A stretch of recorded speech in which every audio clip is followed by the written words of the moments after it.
Hello friends, जय Hind. Welcome back lux seated on YouTube channel. आज हम लोग सीटीपी का चैप्टर 3 के टॉपिक के बारे में जानेंगे, जिसका विषय है आनुवांशिकता एवं वातावरण का प्रभाव, influence of heredity and environment. तो हम लोग जो आज आनुवांशिकता के बारे में पढ़ेंगे, और आपको सीटेट में इससे रिलेटेड लगभग 2 मार्क्स के एग्ज़ाम में पूछे जाते हैं।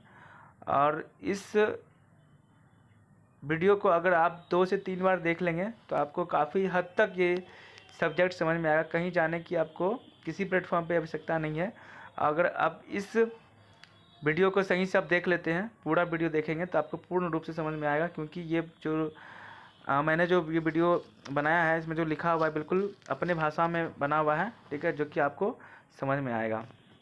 तो लेट ना करते हुए वीडियो को स्टार्ट करते हैं। आज का विषय है आनुवांशिकता एवं वातावरण का प्रभाव। तो सबसे पहले हम इसमें जानेंगे कि आनुवांशिकता का मतलब क्या होता है, क्या होता है आनुवांशिकता।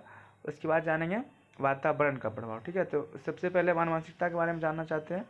तो आनुवांशिकता जो है, एक माता पिता पूर्वजों के गुण होते हैं जो बच्चों में एक पीढ़ी से दूसरी पीढ़ी में जाना ही आनुवांशिकता, या फिर उसको हम वंशानुक्रम बोलते हैं, जिसको हम हेरिडिटी इंग्लिश में कहा जाता है।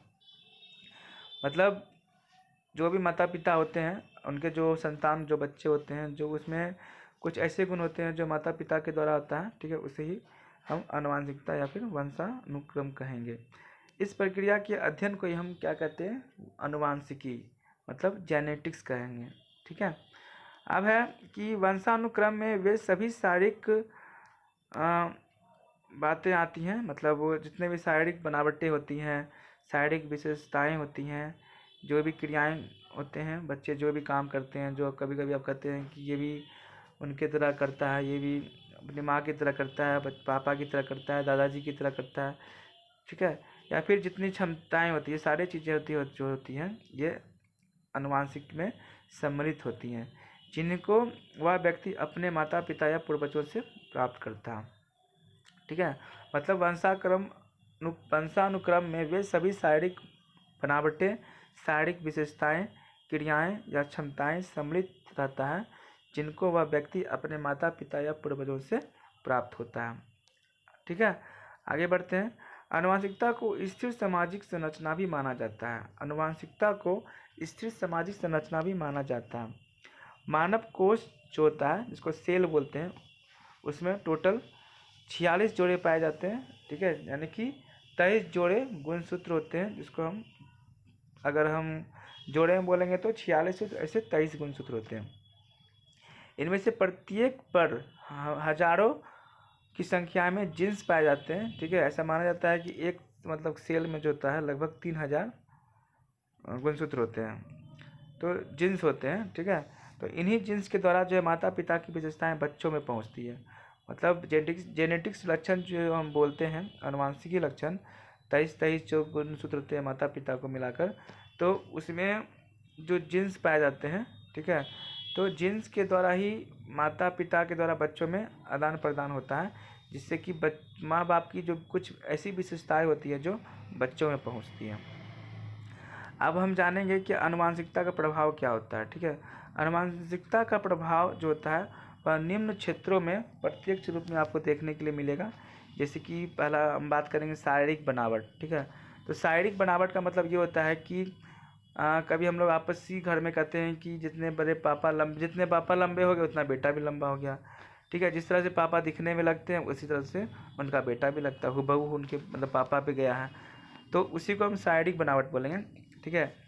तो आनुवांशिकता का सबसे गहरा जो प्रभाव होता है वो शारीरिक बनावट पे पड़ता है, जैसे कि लंबाई, स्वास्थ्य, रंग, बालों का रंग, आँखों का रंग, ठीक है, बॉडी का स्ट्रक्चर, जो ढांचा होता है, ये हो गया। तो ये सभी जो है आनुवांशिकता पे ही आधारित होता है।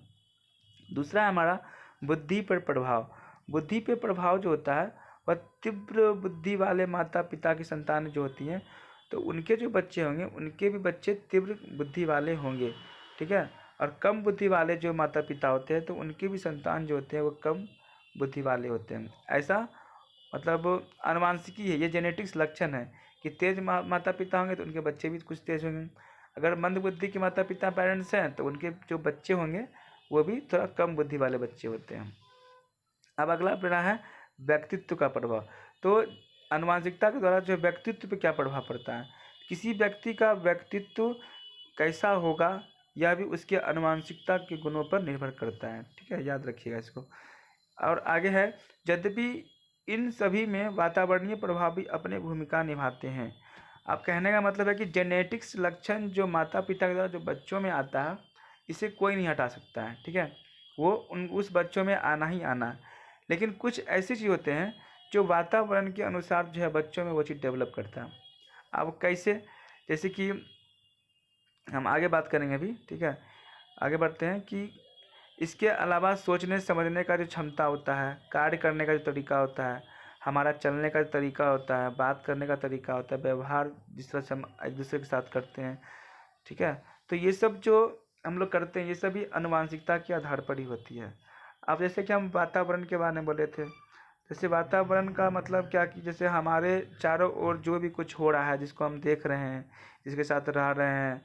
ठीक है, जैसे मेरा मनुष्य परिवार है, समाज है, जलवायु है, वनस्पति है, पेड़ पौधे होते हैं, नदियां हैं, सामाजिक स्थितियां परिस्थितियां दिखाई देती हैं, उनके साथ हम मिलजुल के रहते हैं। तो कुछ वातावरण के अंतर्गत ये सब आ जाता है। ठीक है, और वातावरण का प्रभाव क्या होता है। ठीक है, तो वातावरण का प्रभाव अभी हम जाने, अभी तो हम इसके पहले बता रहे थे कि माता पिता में जो आनुवंशिक के लक्षण होते हैं वो बच्चों में आते हैं, तो उनके क्या इफेक्ट होते हैं। ठीक है, बच्चों पर क्या प्रभाव होता है, बुद्धि पे क्या प्रभाव होता है, वातावरण में क्या प्रभाव होता है। अब हम जाने कि वातावरण, अगर मान लीजिए कि कुछ बच्चे ऐसे हैं जो सब कुछ है, ठीक है, लेकिन उसे अच्छा वातावरण नहीं मिलने के कारण जो बच्चा डेवलप नहीं कर रहा है। ठीक है, तो डेवलप वातावरण से क्या प्रभावित होता है बच्चों में, वो जानेंगे। पहला मेरा है शारीरिक लक्षण। शारीरिक लक्षण में जैसे गर्म क्षेत्र में रहने वाले जितने भी लोग होते हैं, ठीक है, वो काफ़ी आलसी वाले लोग होते हैं और कम परिश्रमी करते हैं, वो कम काम करते हैं। लेकिन वही अगर आप ठंडे प्रदेशों में जाइएगा तो वहाँ के जो लोग होते हैं वो काफ़ी गोरे होते हैं और काफ़ी मेहनती होते हैं। तो यह एक क्या है, वातावरण का प्रभाव इफेक्ट है। ठीक है, तो अब वातावरण के द्वारा बुद्धि पर क्या प्रभाव पड़ता है। तो आनुवंशिक गुण होने अच्छे होने पर भी यदि वातावरण अच्छा बच्चों को नहीं मिलता है तो वह बुद्धि उसे कम हो जाता है। ठीक है, इसलिए अच्छा विकास के लिए आनुवंशिकता के साथ अच्छा वातावरण की आवश्यकता है। मतलब ये कि अगर माता पिता बहुत तेज़ हैं तो बच्चे भी तेज़ हो गए, लेकिन उसको सही वातावरण अगर बच्चे को नहीं मिलेगा तो वो ज़्यादा डेवलप नहीं कर सकता। इसलिए जेनेटिक्स के साथ साथ बच्चों का अच्छा वातावरण भी होना अति आवश्यक होता है। और भी बहुत सारे प्रभाव होते हैं, जैसे कि व्यक्ति पर प्रभाव हो गया, शिक्षा पे प्रभाव हो गया, मानसिक विकास पर प्रभाव हो गया, स्वास्थ्य पर प्रभाव हो गया। शिक्षा पर प्रभाव की अगर बात करें तो अब जैसे कि लोअर एजुकेशन में हम पढ़ रहे हैं तो वहाँ पे मेरा डेवलपमेंट ज़्यादा नहीं होता। अब हर मतलब पेरेंट्स जो होते हैं अपने बच्चे को अच्छी शिक्षा देना चाहते हैं, अच्छा स्कूल देना चाहते हैं। ठीक है, जिससे कि बच्चा मेरा सही से डेवलप कर सके, सही से शिक्षा को ग्रहण कर सके। तो हमेशा कोशिश रहती है कि बच्चों की जो शिक्षा है वो हम अच्छे वातावरण में दें। मानसिक विकास के प्रभाव, अब जैसा कि हम लोगों का जैसा माहौल है, घर का, मोहल्ला का, मतलब जहाँ पे हम रहते हैं वहाँ का जैसा माहौल है, तो बच्चे उस माहौल में रहेंगे तो उसी के वातावरण के बच्चे एक्वायर करेंगे। अगर उसे आप अच्छा वातावरण में देंगे तो बच्चे का मानसिक भी अच्छा होगा। अब अच्छा स्वास्थ्य है, अगर आप थोड़ा सही जगह पर नहीं रह रहे हैं तो वहाँ पे आपका तबीयत खराब हो सकता है, आप ज़्यादा बीमार पड़ सकते हैं। तो अच्छा स्वस्थ रहने के लिए हमें अच्छा वातावरण की ज़रूरत पड़ती है, अच्छा पेड़ पौधा लगाना चाहिए, साफ़ सुथरा जगह खोजते हैं, पसंद करते हैं। ठीक है, तो इस तरह से वातावरण का भी एक अपना बहुत बड़ा प्रभाव इफेक्टिव है जो मानव पे पड़ता है। इसी प्रकार सभी तत्वों पर वातावरण का जो प्रभाव पड़ता है, ठीक है, बालक जिस वातावरण में रहता है उसका विकास भी उसी प्रकार के प्रभावित होता है। जैसा कि मैंने आपको पहले बताया कि जिस तरह के वातावरण में आप रहेंगे आपका सारा स्ट्रक्चर, आपका बुद्धि लब्धि, आपका सोचने का तरीका, आपका मानसिक विकास, स्वास्थ्य विकास, ठीक है, व्यक्तित्व का विकास वो अच्छा होगा। तो जेनेटिक्स के साथ साथ वातावरण का होना अति आवश्यक है। ठीक है, आई होप कि आपको ये टॉपिक समझ में आया होगा। तो ये सीटीपी का तीसरा टॉपिक था। ठीक है, आनुवंशिकता एवं वातावरण का प्रभाव। इससे आपको 2-3 नंबर एग्जाम में सीटेट में पूछे जाएंगे, एकदम कंफर्म है। और इस वीडियो में काफ़ी मैंने अपने शब्दों में मैंने सारा चीज़ आपको बताया है। इस वीडियो को आप देखिए, आपको कहीं भी किसी प्लेटफॉर्म पे जाने की ज़रूरत नहीं है।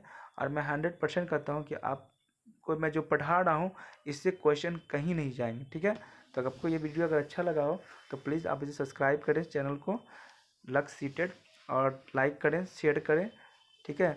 मिलते हैं फिर नेक्स्ट वीडियो में, तब तक के लिए धन्यवाद, थैंक यू।